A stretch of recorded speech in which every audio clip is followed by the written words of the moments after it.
Boa noite a todos os nossos irmãos de Japeri, nossos irmãos da Legião Espírita Francisco de Assis, todos os nossos irmãos de ideal.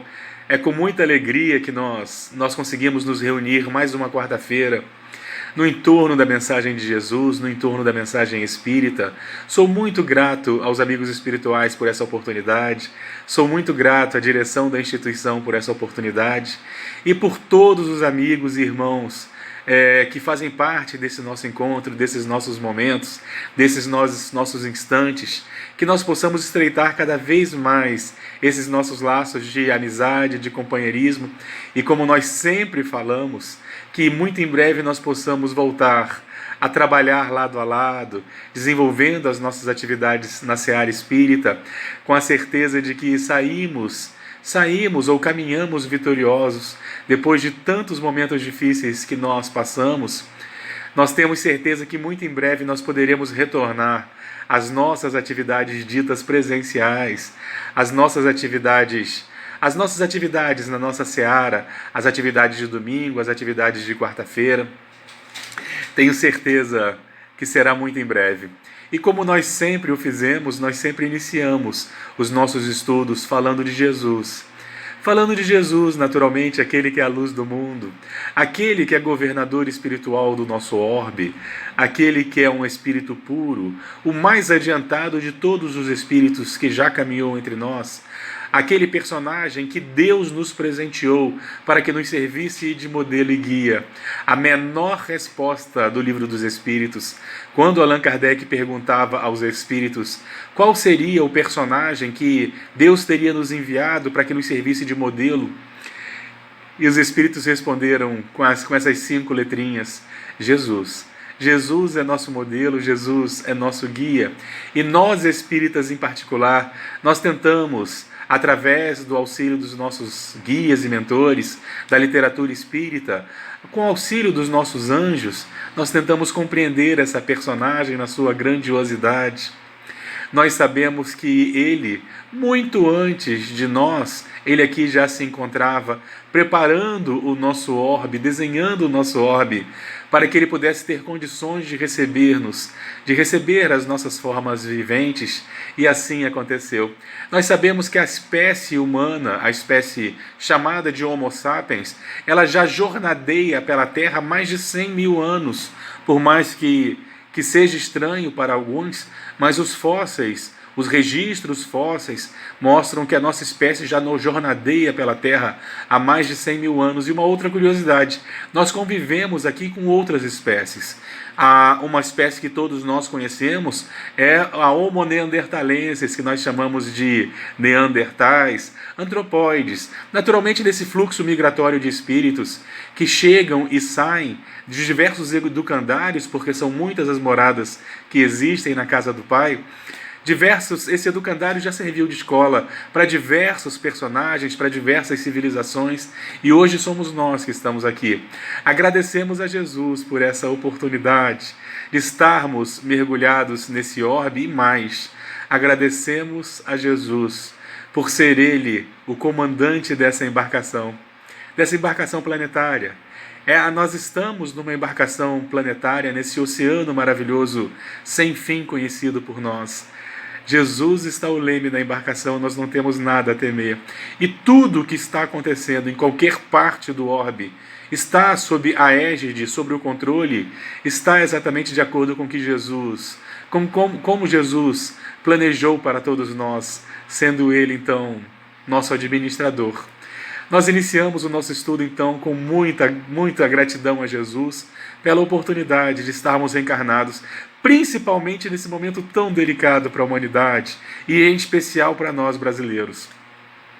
Que nós possamos, sendo compreendedores dessa realidade, que nós possamos saber que estamos aqui não apenas para melhorarmos ou para fazermos por nós, mas estamos aqui para somarmos em humanidade.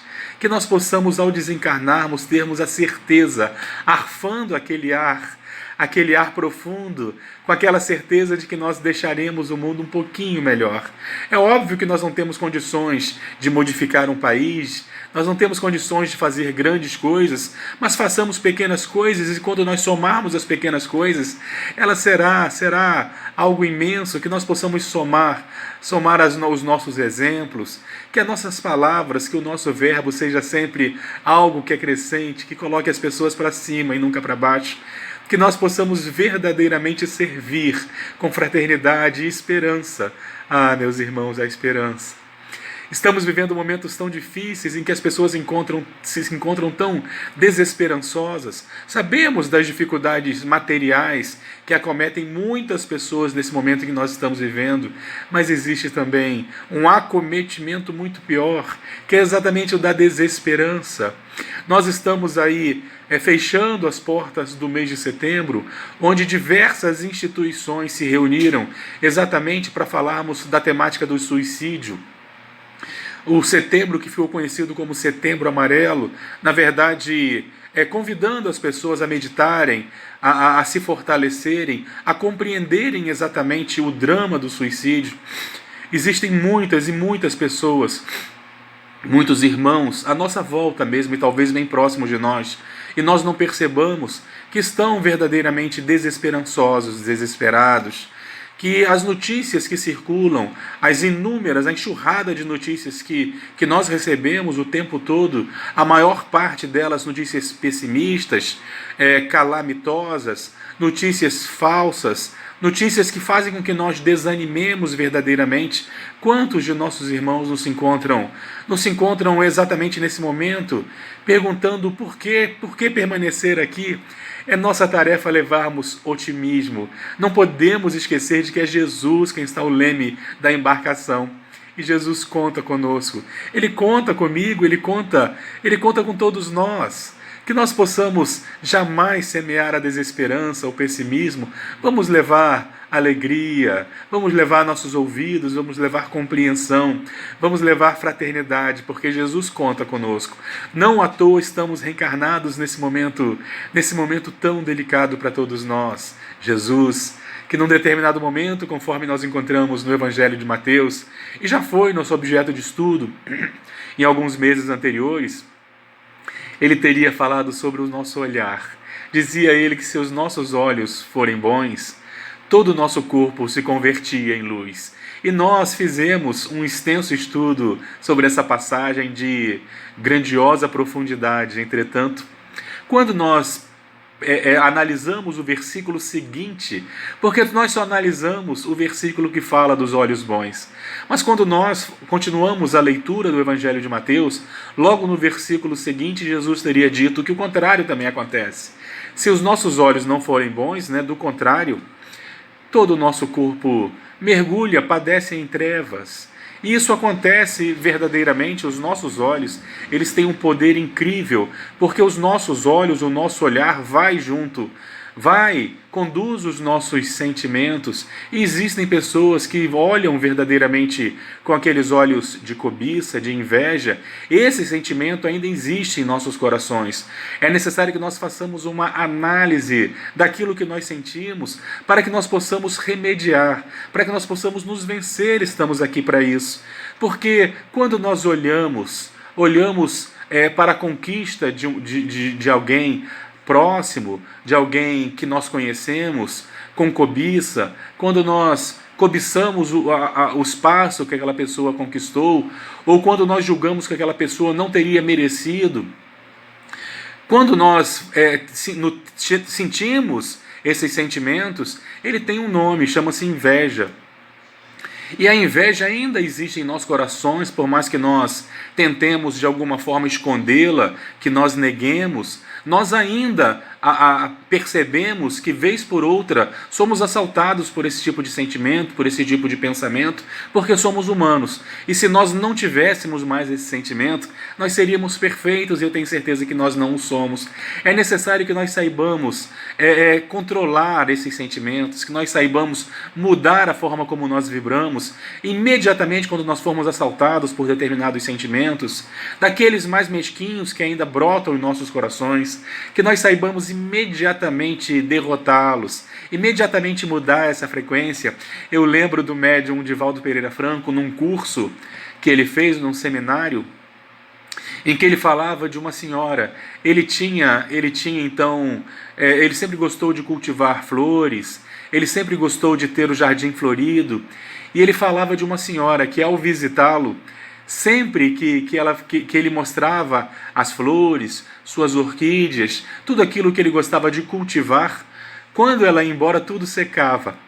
Na Bahia chamam de olhar de seca pimenteira, segundo Divaldo. Na verdade, não só na Bahia, aqui no Rio também.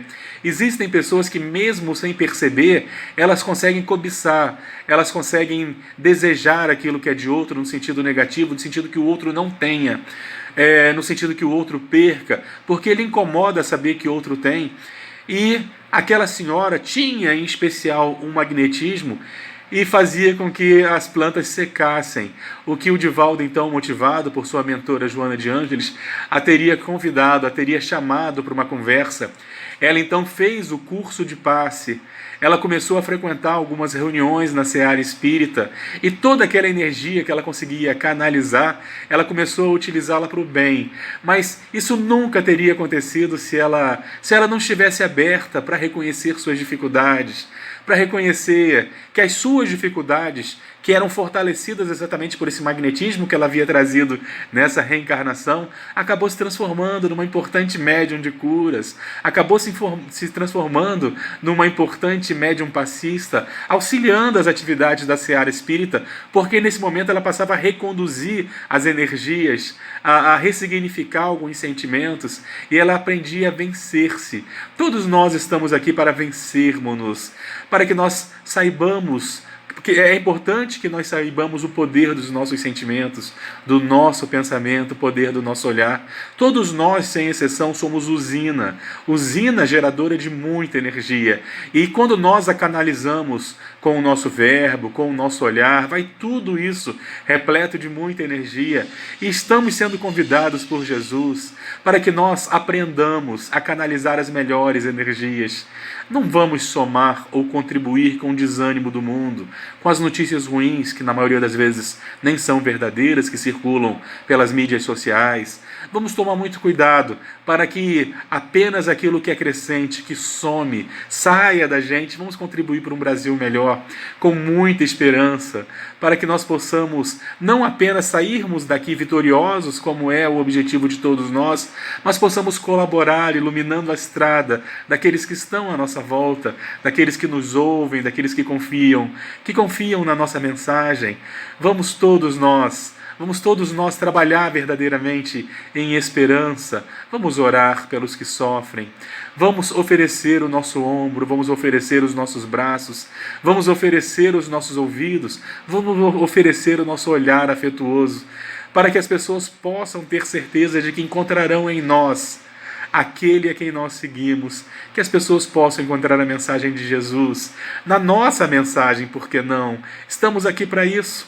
Candidatemo-nos a esse trabalho. Eu tenho certeza que em algum momento, quando nós olharmos para trás e percebermos que estamos nos despedindo da Terra, nós possamos sair daqui na certeza do dever bem cumprido, de que nós combatemos o bom combate. E o combater o bom combate é exatamente vencer as nossas más inclinações, os nossos vícios morais, enaltecendo exatamente aquilo que nós temos de bom, porque todos nós temos.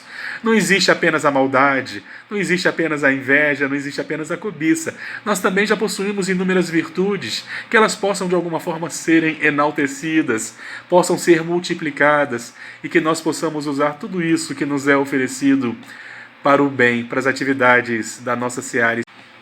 Cada um de nós possui um talento, e que nós possamos descobrir em nós o nosso talento e investir exatamente para que nós possamos utilizá-lo, para que nós possamos utilizá-lo exatamente para aliviar dores, utilizar aquilo que nós temos de aptidão, de talento, para que nós possamos colaborar com a mudança do mundo. Então, logo eu conheci a doutrina espírita, nas diversas searas espíritas que eu já militei, que eu já participei, eu sempre me candidatei para trabalhar na cozinha. Eu sempre fui um bom mexedor de panelas, Eu sempre gostei muito de descascar os legumes, de picar a cebola e mexer aquelas panelas pesadas. E eu havia descoberto logo na minha adolescência um talento muito importante, que eram exatamente atividades que aquelas senhoras que trabalham nas cozinhas, elas não gostam de fazer, porque as panelas são muito pesadas, a quantidade de legumes a ser descascada é muito grande, as cebolas, então, meu Deus do céu, depois de descascar alho e cebola, parece que aquele cheiro permanece a semana inteira conosco. Então eu descobri ali exatamente um nicho de trabalho, a oportunidade, e percebi que as pessoas precisavam exatamente do meu auxílio. Então, até hoje, muitos anos mais tarde, sempre que nós temos a oportunidade de militar em alguma seara espírita, nós militamos na cozinha, mas eu conheço senhoras que costuram, eu conheço pessoas que fazem o atendimento fraterno, eu conheço pessoas que se dedicam ao Ministério do Passe, eu conheço diversas pessoas que se dedicam aos estudos, a conduzirem estudos. Então, meus irmãos, todos nós, sem exceção, todos nós temos um talento, e esse talento que nós trouxemos do nosso histórico de vivências, nessa encarnação, nós trouxemos para que nós possamos não enterrá-lo, para que nós possamos de alguma forma fazer com que ele se multiplique, para que nós possamos socorrer as pessoas que cruzam nossos caminhos, para que nós possamos servir. E não é importante termos muitos talentos, mas se nós tivermos apenas um e não enterrá-lo, eu tenho certeza que nós seremos capazes de multiplicá-lo e fará a diferença para muitos dos nossos irmãos. Meus irmãos, que a paz de Jesus permaneça entre nós.